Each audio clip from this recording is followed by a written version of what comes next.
आज हम आपके सामने लाने जा रहे हैं 14 अगस्त की रात का वो सच जिसे हर भारतीय जानना चाहेगा।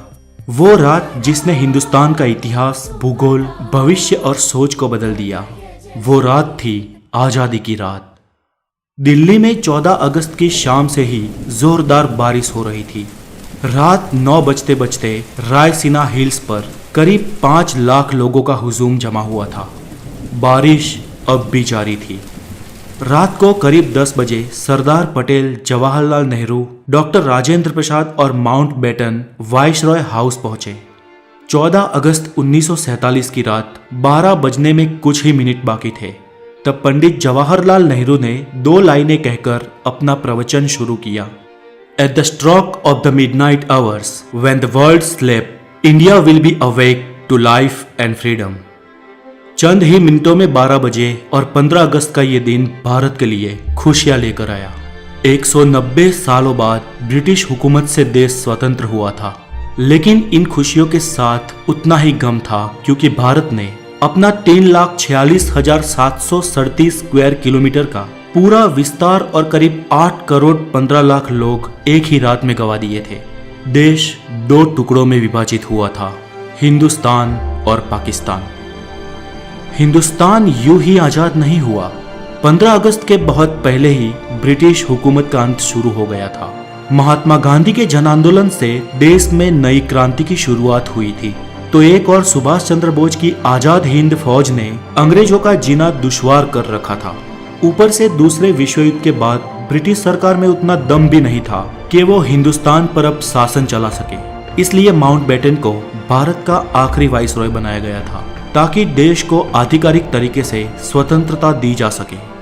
अंग्रेजों ने भारत को शुरुआत में 3 जून 1948 के दिन स्वतंत्र घोषित करने का निर्णय लिया था, लेकिन मोहम्मद अली जिन्ना ने पाकिस्तान नामक अलग मुल्क बनाने की ठान ली थी, जिसके चलते देश में कई जगह पर सांप्रदायिक हिंसा शुरू हो गई।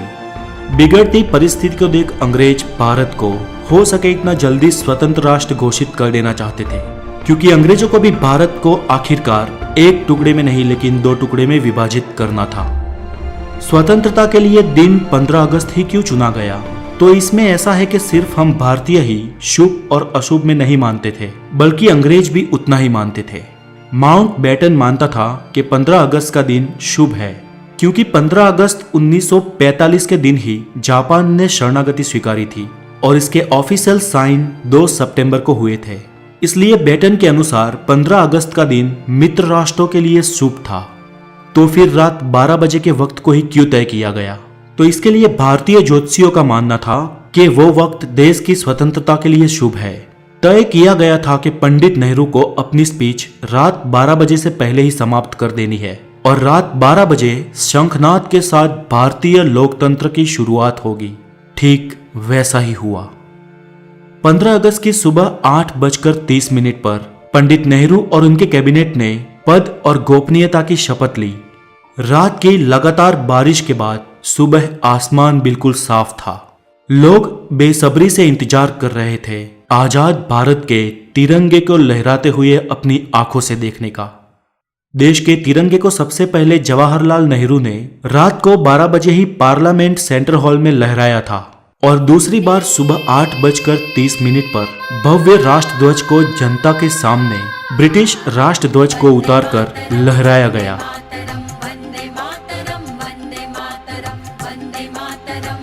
देशवासियों की आंखों में खुशी के आंसू थे।